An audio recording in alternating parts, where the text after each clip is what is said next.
Hello, this is Mrs. Mooney. This video is about graphing the logarithmic functions. Okay, so to graph a log function, it's really not easy to do the way that we've graphed a lot of our other functions, making a table, because we don't have all the logs memorized. We don't know what log base 2 of 7 is or whatever. We don't know all the points. So what we're suggesting you do is to, number one, write the exponential parent function and make a parent table. So if I have y equals log base whatever b of x, you know your parent function is always b to the x, your parent exponential function. So basically whatever your base is on your log, make a table for the b to the x. Okay, and we're just going to use 3 points. We're going to use 0, 1, 1b, and then you can use -1 or 2, whatever works the best. So make that parent table, and then make the log parent table by just switching your x and y, right? So if you make this table for b to the x, then you know the table for the logarithm because it's the inverse, so you would just switch your x and y. And then you can use your transformations to shift your x's left or right, your y's up or down, your vertical stretches, all that stuff. So using the transformations works the best for this. And just remember your asymptote is always at x equals h. Just like on the exponential functions, it was always at y equals k. When we switch x and y, we always have a vertical asymptote on our logarithmic functions. So here's what I mean. If we are going to graph our original problem of y equals log base b of x, we know that our parent function would be y equals b to the x, and that's an exponential growth, right? And remember, we always have points at 0, 1, and 1b, and then we always have our horizontal asymptote at y equals k, and in the parent function it's 0. So if we were to think about that the logarithm is an inverse, we know it's got to reflect over the line y equals x, and we know that the points would need to be just switching our x and y, which means it would end up looking like this, where on the exponential function we always have a point at 0, 1, so on the logarithmic function we always have a point at 1, 0. On the exponential we always have a point at 1b, whatever the base is, and on the logarithmic we always have a point at b, 1. And then you can take one other point on the pink one here and translate it over, switch x and y to the yellow one there. So your asymptote is a vertical asymptote on the logarithm like that. Okay, so we will start with graphing f of x equals log base 2 of x.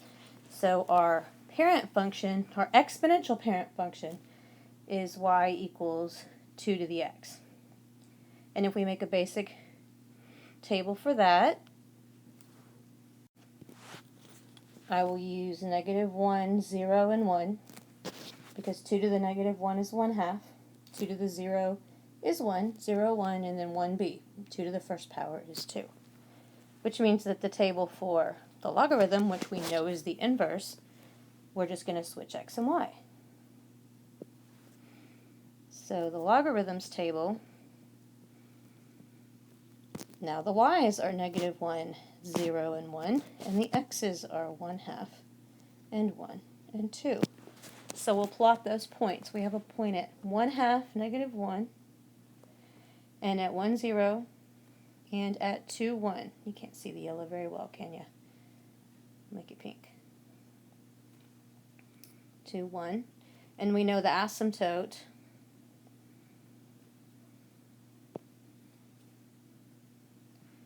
is always at x equals h. We aren't shifting this, so x equals 0. So I'll do that one in yellow so you can see it better, maybe. There's your asymptote. And it just looks like an exponential function sideways.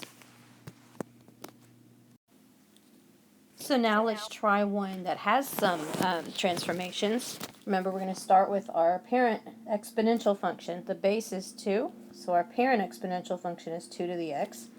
And the table for that's the same as the one we just did, so you don't have to rewrite this if you already did it. But for negative 1, 0, 1, we have 1/2, 1, and 2. So then when we make the logarithms table, okay, we'll need our x and our y, and our x's are 1/2, 1, and 2, and the y's are negative 1, 0, and 1. But now we have to use our transformations.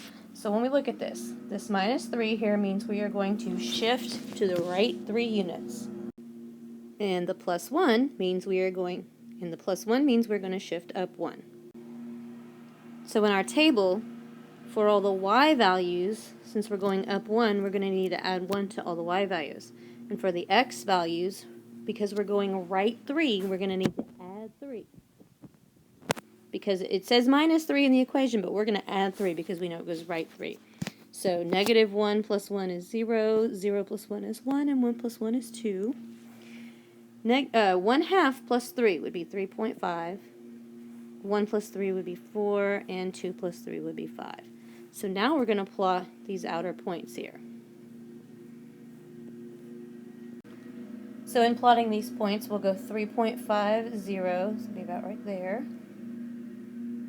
And 4, 1 will be there. And 5, 2 would be there.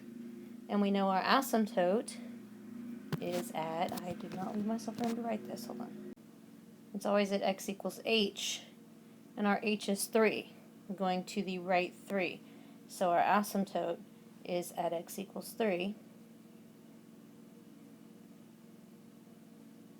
And here's the exponential function. Make sure you're always dashing in your asymptote. Okay, let's try another one. F of x equals negative log x minus 1. So our exponential parent function, remember if there's no base written, your base is 10. So we need to make a table for 10 to the x. And we're going to do negative 1, 0, 1. 10. So 10 to the negative 1 is 1/10. 10 to the 0 is 1, and 10 to the 1 is 10. Which means that for our logarithmic table, we'll switch x and y,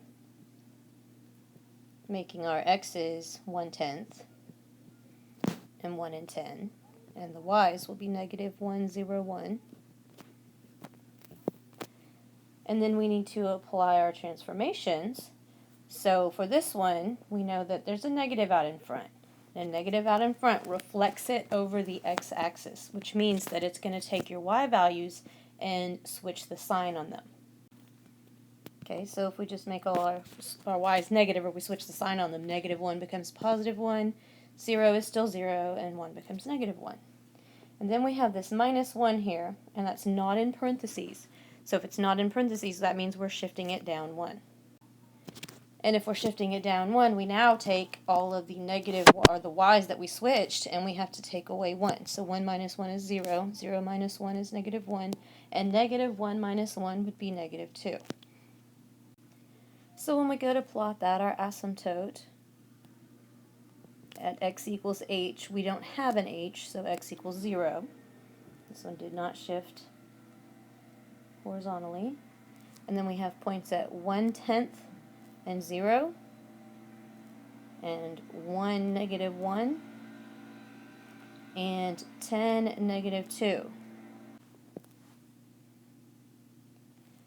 So when we connect these, all of our other logarithmic functions have been approaching the asymptote downward. But since this one is reflected over the x-axis, it is approaching our asymptote upward.